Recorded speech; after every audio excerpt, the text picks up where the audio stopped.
In order to secure the lease, you will pay the owners or owners of the land and the mineral rights what is known as a signature bonus, or an agreed amount of money at the time of signing. In addition, once the well starts to produce, the owner or owners will receive a royalty. This is the financial return that the owner receives and is a percentage of the revenue from each barrel of oil or cubic foot of gas that is sold. Remember, traditionally, owners do not share in the costs of the development of the field. Of course, anything can be negotiated and agreed to in a lease, but usually the expenses of development belong to the operator. This means that you must have access to sufficient capital to pay for everything to develop the field until production commences and you can finally start receiving income, which can take time. 5 to 10 years is not uncommon. Of course, if you run out of money and stop work, or you break the terms of the lease for any reason, the owners can annul or cancel your contract, which can lead to expensive legal battles. In addition to having to become familiar with the above-mentioned terms and conditions, you'll also have to follow the rules and regulations of the U.S. or Canadian government regulatory bodies. Called regulatory oversight, these agencies have the right to monitor your drilling activities to ensure that your drilling methods and activities follow approved government agency policies and best practices to maximize efficient recovery of hydrocarbons. For instance, the rule of capture ensures that whoever produces the oil and gas can claim it even though that petroleum might have crossed property lines as it migrated into your well. There are also regulations governing slanted holes, or the offset drilling rule, so that you aren't tempted to drill into or near someone else's property. In addition, these regulatory agencies can help ensure that the health and safety of the workers and people living near the drilling sites are protected. The governments also set policy to protect the environment and the animals and wildlife that live there. I'm sure all of you are aware of BP's catastrophic disaster in 2010 near the Louisiana coast in the Gulf of Mexico in the United States that resulted in an environmental nightmare that could end up costing BP billions of dollars to clean up. Because well-established safety policies and procedures appear to have been ignored or neglected, which resulted in the deaths of 11 people on the rig floor, the CEO of BP was forced to resign, and the reputation of BP as an IOC has been severely tarnished. One cannot easily predict how BP's decision to put profits above safety and the environment will impact this formidable company and its bottom line. Know, though, that international oil companies, including BP, will study in great detail the series of events that led to the explosion of this deep-water offshore well in order to prevent a catastrophe like this from happening again. It will also serve to remind the decision makers, both high and low, that they ignore the health and safety of workers and the environment at the cost of their own economic well-being. That said, just know that the laws governing landowners' corrective rights, maximizing efficient recovery of hydrocarbons, and drilling safely to protect health and the environment can be very complicated and involve numerous laws and regulations. We suggest that operators drilling where private ownership exists to secure adequate local legal advice.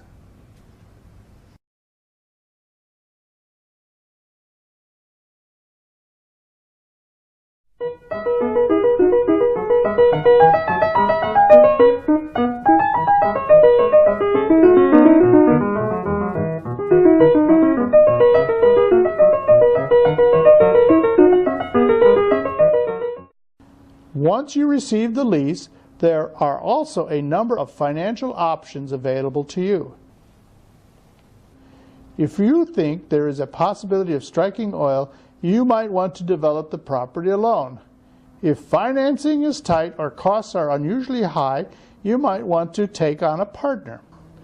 If you have other pressing obligations and cannot devote time to explore this site, you might want to seek a farm out. This means you let someone else develop the site, but you keep some financial interest. Drilling funds can also be raised from private individuals as limited partners. Outside the United States and parts of Canada, other host countries have their own laws or regulations to govern mineral deposits, and each presents its own benefits, rewards, drawbacks, or dangers. One thing, however, that all host countries have in common is that the mineral rights in these lands belong to the country's sovereign or legal government.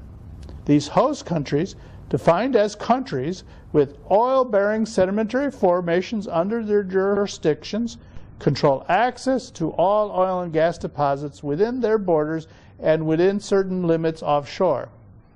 It is with them that you, the operator, will negotiate and sign any contracts if you want to drill within their borders or their coastal waters.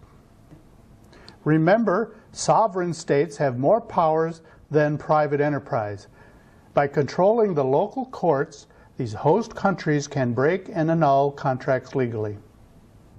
Since they make the laws, they can change the laws.